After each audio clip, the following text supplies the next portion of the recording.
Alright, so today we have some pretty big updates to my personal system, and this is just shaping up to be an absolutely mental PC build. Now, quick update of what I've done so far. Basically, all of the main components are in. So inside the Form T1, we've got the Ryzen 7800X3D, we've got a 750 watt power supply, an RTX 4090, two 240mm radiators, 5 fans, and some custom cables which I've made in my last video. A custom 24-pin and a custom 8-pin for the CPU. Now, I have actually already built this entire PC with air cooling, and the performance was actually really good. With the 4090 Founders Edition, we were getting temperatures below 70 degrees on the GPU, but I'm just really curious to see what the performance would be like with liquid cooling instead. Now, in my last update video, we got some of the liquid cooling components in, and I came across some pretty big problems. The main one being that there's actually no way to mount this side radiator, which really surprised me. You know, I've seen numerous Form T1 builds with a 2 radiator setup just like this.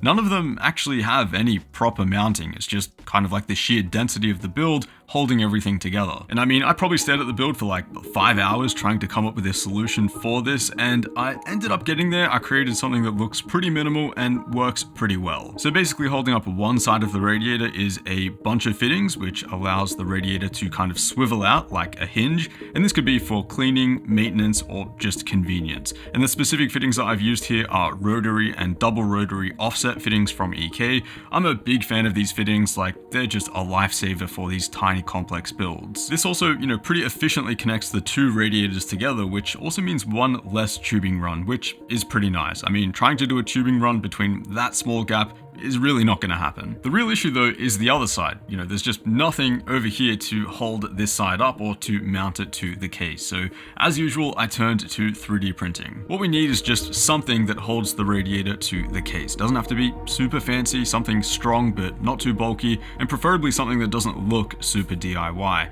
And after a couple of revisions to dial it in, I ended up with this. And honestly, it works perfectly. It sits directly between the fan and the radiator screws, just mounts to the existing standoffs on top of the case, and now that second radiator is really not going anywhere and sitting really nicely. Now, one of the other main problems that I've encountered in this build so far was that the top panel couldn't even be fully closed, which is kind of funny. Like, we're pushing every last millimeter of clearance that we can here, which hopefully means more performance, but it meant that the stock radiator screws just being a millimeter or 2 above the fan, yeah, that top panel wasn't going on, and let's be honest, it wasn't even close. So I replaced them with these instead. These are countersunk M3 screws, which I found on eBay. They're not the usual UNC 632 thread, which radiator screws typically are, but luckily they still fit absolutely fine. They did still sit slightly above the fan frame though, which I wasn't a huge fan of. You know, it looks fine, but being countersunk screws, they should be completely flush. So I pulled out the Dremel, buffed out those screw holes a little bit, and now they fit completely flush.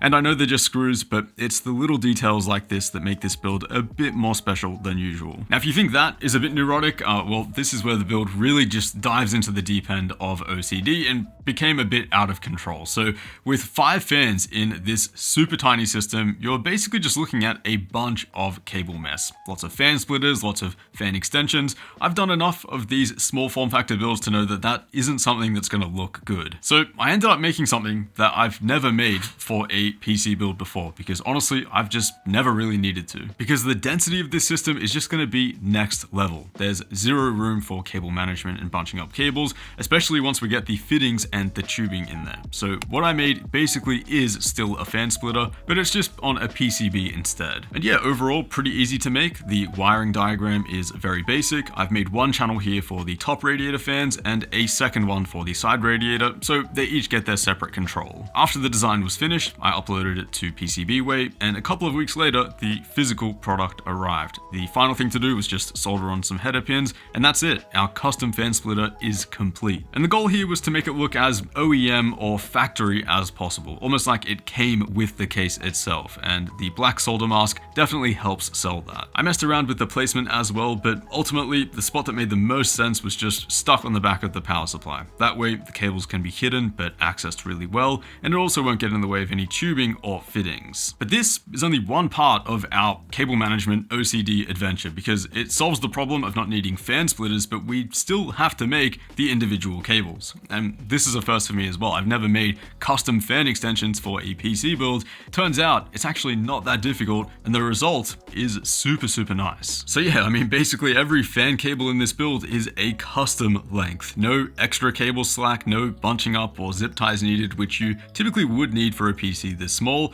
And yeah, the end result, not gonna lie, it is really satisfying. I'll also note that the majority of these cables are completely hidden between the spine of the case and the radiator. There's a small gap there just behind the motherboard, which works out perfectly. Now, in my last update video, we installed this thing right here. It is the super low profile CPU pump block from a company called Mod Ultra. I'm pretty sure it's the smallest version of this thing that exists because it is actually insanely tiny, and it's also CNC'd, Cerakoted. The build quality is just nuts. But it did not come with a pump. So the pump that I've installed in there is the DDC 4.2 PWM from EK. I honestly have no idea if it's good or not. I guess we'll find out. But one thing is for sure, the stock cables are absolutely massive. So we have two more custom separate cables that we need to make here. We have the 2 wires that go to the 4-pin header on the motherboard. That would be the PWM and RPM wires. And then we also have the ground and 12-volt wires that go to the power supply. The original cable uses a SATA connector, but we can just skip that and go directly to the 6-pin. I also used some thin strips of double-sided tape just to manage everything a little bit neater.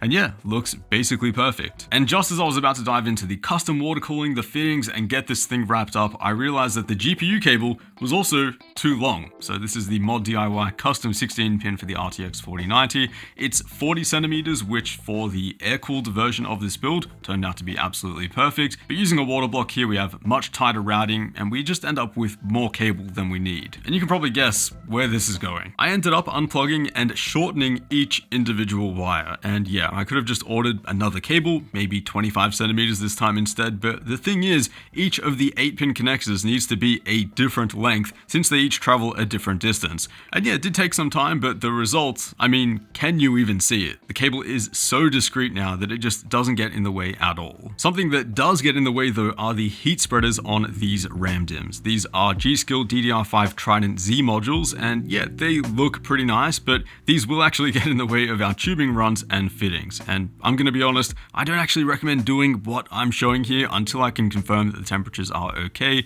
and I suspect that they will be. I mean, these aren't super high power or overclocked modules by any means, and the original heat spreaders, let's be real, they aren't that big, but we'll just have to wait and see. Worst case, they do get a bit warm, we can just add a small Noctua fan for some direct cooling. But again, chasing that OEM factory look, these are super clean with the heat spreaders removed. I mean, even if we didn't run into any clearance issues, I'd probably do this anyway. So that basically leaves the fittings, the tubing, and of course the performance testing. Now, on that last note, I definitely have my reservations about the performance of this super compact system. Like I've said that a couple of times now. We've got an RTX 4090 in there, and I mean, look at the second radiator. That thing has basically no breathing room at all. So I mean, the chances of the temperatures actually being good here is probably like 50-50 if I'm honest, but I'm really hoping they work out because this has been like the most work I've put into any system, and the result is looking absolutely mental.